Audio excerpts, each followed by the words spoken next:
যার চলার পথ শুরু হয়েছে রমজান মুবারকের পর থেকে, যার কিছুটা নমুনা, কিছু ফসল আপনাদের সামনে তুলে ধরছি। এই বাচ্চাটা আল্লাহ তাবারক তাআলার 99টি যে সিফাতি নাম রয়েছে, আল্লাহর গুণাবলী নাম, যে নামগুলো পড়ে দোয়া করলে আল্লাহ দোয়া গ্রহণ করেন, কবুল করে নেন, সেই নামগুলো এই বাচ্চা ছেলে আত্মস্থ করেছে, মুখস্থ করেছে। এটা কি শুনে খুশি হয় না ভাইরা?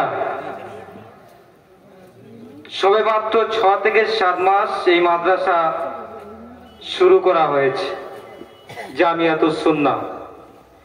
সেজন্য আমি আপনাদের কাছে বিনীতভাবে আবেদন করব, এই মাদ্রাসাকে আমরা খেয়াল রাখবো।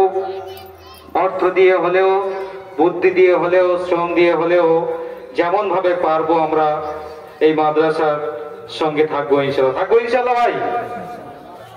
এখন এরই পরে আযান হবে, তারপরে জামাত হবে, আর তারপরে আমাদের দ্বিতীয় নাসিজ বৈঠক আমরা শুরু করব। তো এই বাচ্চা ছেলের নাম হচ্ছে সোহাইল। সোহাইল এ আল্লাহ তাবারক তাআলার 99টি সিফাতি বা গুণাবলী নাম পড়ে শোনাচ্ছে, আমরা মনোযোগ সহকারে শ্রবণ করব। আসসালামু আলাইকুম ওয়া রাহমাতুল্লাহি ওয়া বারাকাতুহু। আউযু বিল্লাহি মিনাশ শাইতানির রাজীম।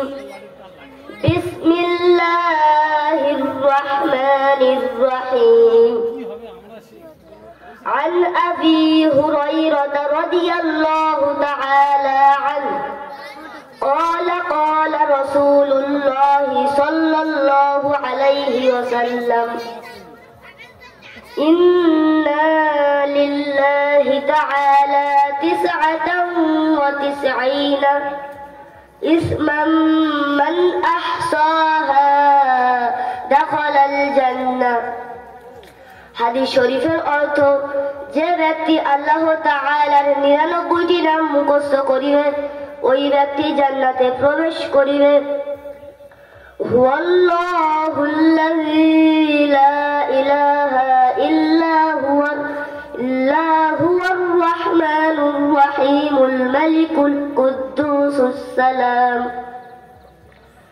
المؤمن المهيمن العزيز الجبار المتكبر الخالق البارئ المصور الغفار القهار الوهاب الرزاق الفتاح العالم القابض الباسط الخافض الرافع المعز المذل السميع البصير الحكم العدل اللطيف الخبير الحليم العظيم الغفور الشكور العلي الكبير الحفيظ المقيت الحسيب الجليل الكريم الرقيب المجيب الآسع الحكيم الودود المجيد الباعث الشاهد الحق الوكيل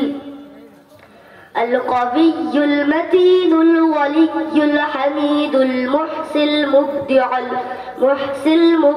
المعيد المحيي المميت الحي القيوم الواجد الماجد الآحد الأحد الصمد القادر المقتدر المقدم المؤخر الأول الآخر الظاهر الباطن الوالي المتعالي البر التواب المنتقم العفو الرؤوف مالك الملك ذو الجلال والإكرام المقسط الجميع الغني المغني المانع الضر البر النافع النور الهادي البديع الباقي الوارث الرشيد الصبور. السلام عليكم ورحمة الله.